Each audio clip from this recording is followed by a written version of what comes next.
Good morning. In this lecture, we are going to discuss the practical of DPharm second year, and the topic, the aim of the experiment is that to study about the experimental animals, uh, animals used for the experimental pharmacology. मतलब experimental pharmacology जो हम लोगों ने discuss किया था, इसमें कौन कौन से एनिमल्स मेनली यूज़ किए जाते हैं। मतलब फार्माकोलॉजी में कोई भी एक्सपेरिमेंट होता है, प्री क्लिनिकल ट्रायल्स जो होते हैं एनिमल्स पे, तो कौन कौन से एनिमल इसमें मेनली यूज़ होते हैं, तो उसके बारे में हम लोग डिस्कस करते हैं अभी। तो सबसे पहले हम देखते हैं फ्रॉग के बारे में।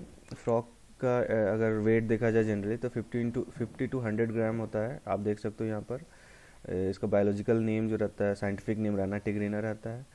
और इसके स्ट्रेन जो होते हैं, स्ट्रेन मतलब क्या होता है, जेनेटिकल वेरिएंट, इनका जो जेनेटिकल कुछ जीन में कुछ चेंजिंग रहता है, स्ट्रेन रहते तो राना टिग्रिना ही सब, मतलब इनके जीन में कुछ वेरिएशन रहता है, तो अलग अलग स्ट्रेन इनका होता है। जैसे राना स्कुलेंटा हो गया, पीपियंस हो गया, टेम्पोरेरिया हो गया।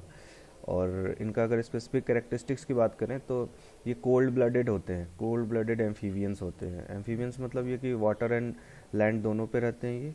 और कोल्ड ब्लडेड मतलब कि इनका होम्योस्टैसिस, टेम्परेचर बॉडी का मेंटेन नहीं रहता है, बल्कि ये इन्वायरमेंट पे डिपेंड करता है। जैसे ह्यूमन बींग जो रहता है वो वार्म ब्लडेड रहता है, कि बाहर में कितना भी ठंडा रहे लेकिन हमारा बॉडी का टेम्परेचर 37 डिग्री से ही रहता है। लेकिन कोल्ड ब्लडेड एनिमल रहते हैं, इनमें क्या होता है कि जैसे टेम्परेचर रहता है बाहर का, वैसे ही उनके बॉडी का भी टेम्परेचर हो जाता है। और इसका एक और स्पेसिफिक कैरेक्टरिस्टिक्स रहता है कि 3 चैम्बर्स होते हैं हार्ट में, 2 ऑरिकल और एक वेंट्रिकल होता है। इनका यूज क्या रहता है एक्सपेरिमेंटल फार्माकोलॉजी में, तो ये मेनली आइसोलेटेड टिश्यू प्रिपरेशन में यूज होते हैं। जैसे हम लोग इन विट्रो बताया था आपको कि इन विट्रो फार्माकोलॉजी जो होता है, इन विट्रो टेस्ट जो होता है, जो टेस्ट ट्यूब में किया जाता है, जिसमें एनिमल को सेक्रीफाइस करके उसके टिश्यू को आइसोलेट करके जो हम लोग एक्सपेरिमेंट करते हैं, मेनली ये उसमें यूज होता है। जैसे इसमें रैक्टस एब्डोमिनस मसल हो गया, फिर हार्ट को आइसोलेट करके सिएटिक नर्व प्रिपरेशन, और फिजियोलॉजिकल सॉल्ट सोल्यूशन जो फ्रॉग रिंगर सोल्यूशन होता है उसमें रख के इस पे एक्सपेरिमेंट को करते हैं। तो ये भी बहुत ज़्यादा यूज़ होता है इसका, जो कि इसके एक्सपेरिमेंट में यूज़ किया जाता है। अगर नेक्स्ट बात करें हम रैट की, तो देखिए सबसे पहले तो हमें रैट और माउस में डिफरेंस समझ में आना चाहिए। रैट और माउस जो रहते हैं इनमें साइज़ का डिफरेंस रहता है। जैसे आप यहाँ देख सकते हो, रैट जो रहते हैं ये large, thick tail and heavier रहते हैं, और जो माउस रहता है वो smaller, thin tail and lighter रहते हैं ये। ठीक है, तो दोनों बहुत ही ज़्यादा, सबसे ज़्यादा एनिमल जो यूज होते हैं प्री क्लिनिकल ट्रायल्स में, तो माउस और रैट ही होते हैं। तो पहले रैट के बारे में देखते हैं हम लोग। रैटस नॉर्वेजिकस बोलते हैं। नॉर्वे का जो रैट होता है वो बहुत फेमस रहता है, ज़्यादा यूज होता है। इसका अलग अलग जो जेनेटिक वेरिएंट्स होते हैं, उनमें अल्बिनो रैट्स यूज होता है, विस्टार स्ट्रेन रैट होते हैं, स्प्रेक डॉली जो रहते हैं यूज होते हैं। ठीक है, इनका स्पेसिफिक ये वार्म ब्लडेड होते हैं, मतलब इनका टेम्परेचर, बॉडी का टेम्परेचर एनवायरनमेंट से वैरी नहीं करता, इनका होम्योस्टेसिस रहता है। इनमें एक और बहुत स्पेसिफिक कैरेक्टरिस्टिक्स रहता है कि ये इनमें वॉमिटिंग सेंटर नहीं रहता है। Vomiting centre chemoreceptor trigger zone human में होता है, जिसको स्टिमुलेट होने से वोमिटिंग होता है, लेकिन इनमें नहीं होता, इसलिए वोमिटिंग नहीं करते हैं। और इनमें गॉल ब्लैडर भी नहीं होता है, टॉन्सिल और गॉल ब्लैडर नहीं होता, तो इस तरह के इसमें एक्सपेरिमेंट में इनको यूज़ नहीं किया जा सकता है। ये इनका स्पेसिफिक कैरेक्टर, और इनका यूज़ बहुत ज़्यादा किया जाता है। जब सबसे ज़्यादा देखो, आप इनको इन विवो और इन विट्रो में भी कर सकते हो, दोनों में। जैसे बहुत सारे साइकोफार्माकोलॉजिकल स्टडीज़ में जैसे ऐसे ड्रग जो हमारे मतलब ब्रेन मेंटल स्टेट पे जो इफेक्ट करते हैं, उनको हम साइकोफार्माकोलॉजिकल एजेंट बोलते हैं।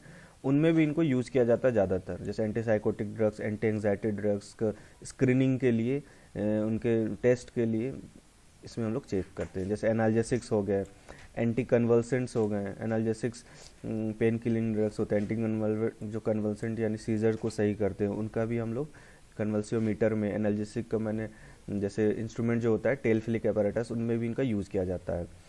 और इनको इन विट्रो में भी किया जाता है, और बायोएसए में भी किया जाता है। बायोएसए मतलब किसी लिविंग ऑर्गेनिज्म में किसी अननोन कंसंट्रेशन पता करना, बायोएसए बोलते हैं उसको।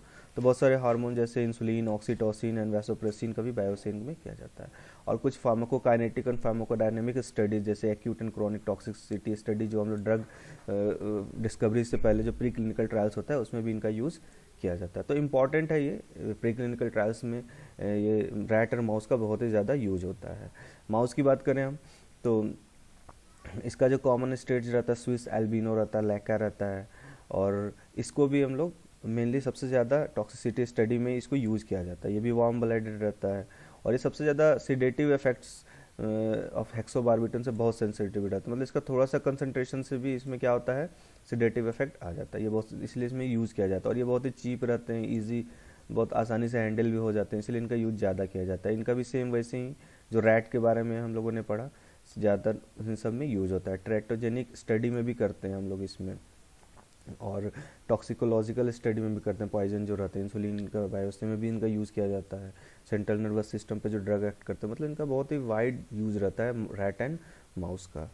नेक्स्ट अगर हम देखें ग्विनी पिग का, तो ग्विनी पिग जैसे ये नाम पे इसमें नहीं जाना कि ये ग्विनी में नहीं होता, ग्विनी एक प्लेस का नाम है, वहाँ पे नहीं होता है। और पिग मतलब ये पिग से रिलेटेड नहीं रहता है, ये they are not closely related to the pig, they are actually originated from in the South America का, ये मेनली रहता है एंडीज़ में, ये साउथ अमेरिका में मेनली पाए जाते हैं। ये बहुत ही डोसाइल एनिमल होते हैं। डोसाइल एनिमल मतलब क्या होता है कि ईजी टू लर्न, बहुत ईजिली ये किसी चीज़ को सीख जाते हैं, इसीलिए इनको ज़्यादा यूज़ किया जाता है।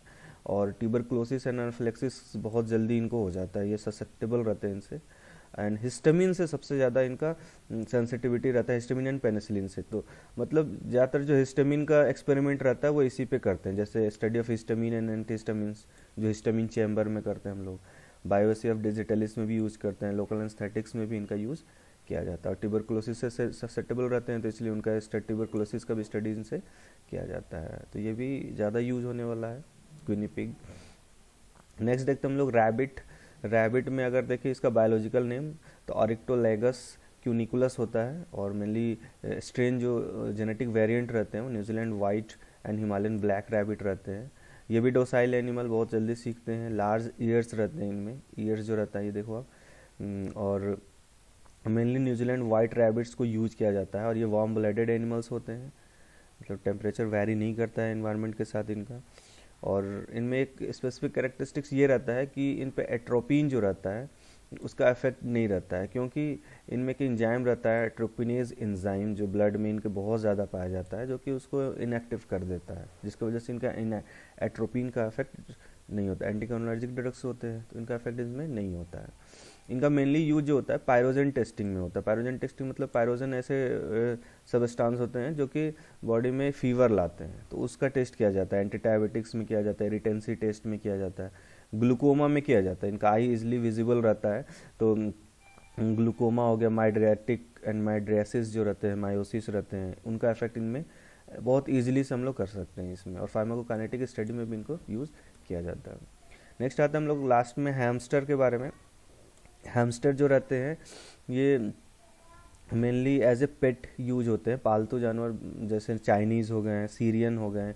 ये सीरियन हैमस्टर, चाइनीज़ हैमस्टर बहुत ज़्यादा लोग एज ए पेट इनको यूज़ करता है, लेकिन इनके अंदर बहुत ज़्यादा कैरेक्टरिस्टिक्स होता है जिसकी वजह से इनको एक्सपेरिमेंट किया जाता है ड्रग के बारे में।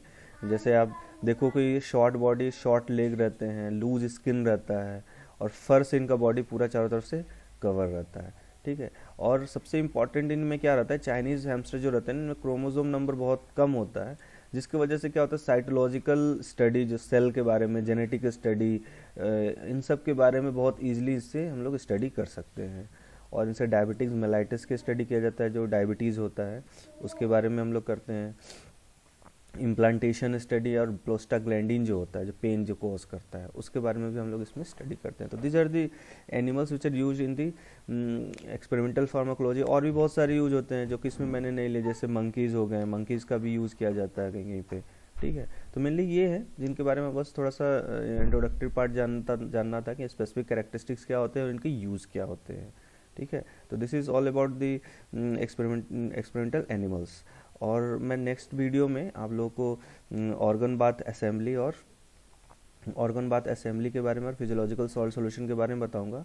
तो वो जनरली जो B.Pharm थर्ड ईयर में आप लोग का एक एक्सपेरिमेंट है जो इससे मैच करता है, लेकिन उसमें वो फर्स्ट एक्सपेरिमेंट है, तो वही वाला मैं आपको वीडियो शेयर करूंगा।